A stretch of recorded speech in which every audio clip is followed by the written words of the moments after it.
Continúa aún desaparecido mi esposo ya casi 3 meses. Es muy preocupante la situación con respecto a mi esposo, el líder de la Unión Patriótica de Cuba, José Daniel Ferrer García, pues a menos de un mes de cumplirse 2 años de las manifestaciones durante el estallido social aquí en Cuba el pasado 11 de julio del 2021, donde fue ilegalmente detenido y secuestrado, así como desaparecido en varias ocasiones. Mañana, sábado 17 de junio del 2023, se cumplirán 3 meses desde la última y segunda visita de Monseñor Dionisio, arzobispo de Santiago de Cuba, a la prisión de Mar Verde, donde la dictadura Castro Canel, a través de las autoridades carcelarias y la seguridad del Estado, mantienen secuestrado desde el 14 de agosto a mi esposo, y dentro de pocas horas se cumplirán 3 meses bajo desaparición forzada. La última vez que le vi durante la visita conyugal, el 14 de marzo, al igual que durante la visita con Monseñor, nos dejó claro su firmeza, valentía y determinación de mantener su postura enérgica, exigiendo su derecho al restablecimiento de las comunicaciones a través de la vía telefónica. Esos 10 miserables minutos impuestos por el régimen que tenía los viernes, ahora los lunes, para comunicarse con la familia, los cuales desde el 6 de marzo no le han dado más, que ante esta violación y abuso de poder se mantendría realizando lo que ya nos había dicho, una jornada de ayuno por 7 días y luego una serie de acciones de protesta pacífica hasta lograr su propósito o morir en el intento.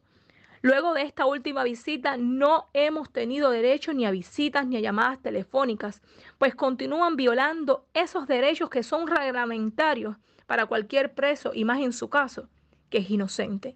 La única esperanza de vida que hemos tenido ha sido una pequeña nota que me entregaron durante la larga espera del pasado 7 de junio, coincidentemente el cumpleaños número 4 de nuestro pequeño mambicito, Daniel José, donde teníamos la esperanza de poderlo ver, aunque fuese 5 minutos, para tener muestras reales de fe de vida y para que Dani pudiera ver a su papá, que era su mayor deseo.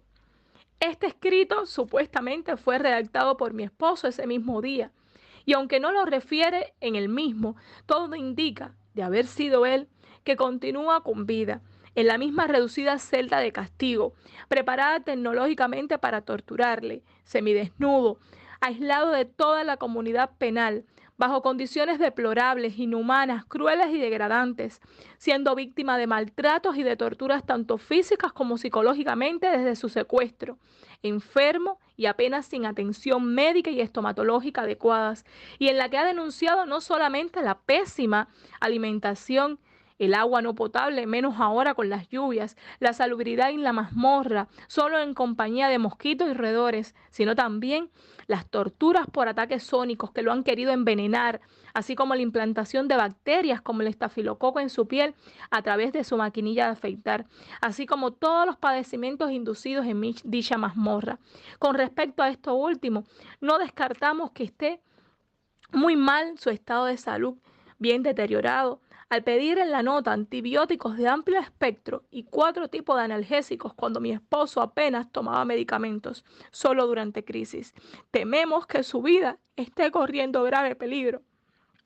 No obstante, dejar claro que la nota entregada, aunque se haya convertido en una esperanza de vida para nosotros, para quienes le queremos y respetamos, no es la prueba de fe de vida que exigimos,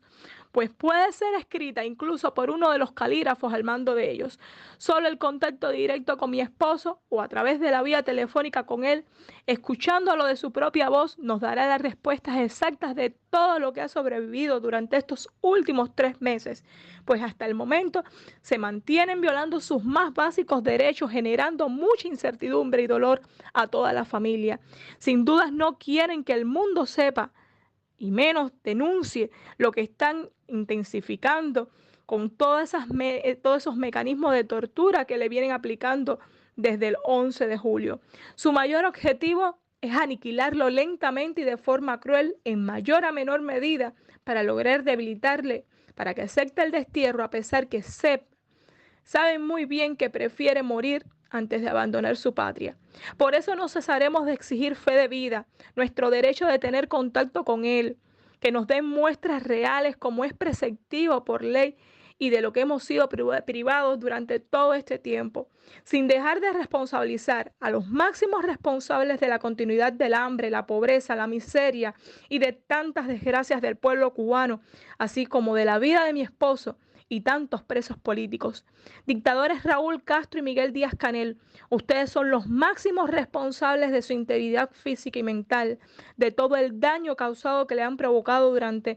toda la detención, durante todo este tiempo. Abusos, injusticias, represalias en contra de una persona que es inocente, que le están matando en vida. Díaz-Canel, ¿dónde está mi esposo? ¿Bajo qué condiciones y estado de salud le tienen, que tienen tanto temor a enseñárselo a la familia? ¿Por qué privarle, aparte de su libertad, el poder compartir con sus hijos y esposa? Acuda a la comunidad internacional haciendo un llamado de solidaridad, una solicitud a toda la opinión pública y medios de prensa, así como personas de buena voluntad, gobiernos democráticos, instituciones y organizaciones defensoras de los derechos humanos, para que intercedan por la preciada y valiosa vida de mi esposo, que está corriendo grave peligro, que nos den derecho al contacto físico y a escucharle, así como su libertad inmediata e incondicional, tanto de él como la de todos los presos políticos. Patria y vida, abajo la dictadura castrocomunista Canel,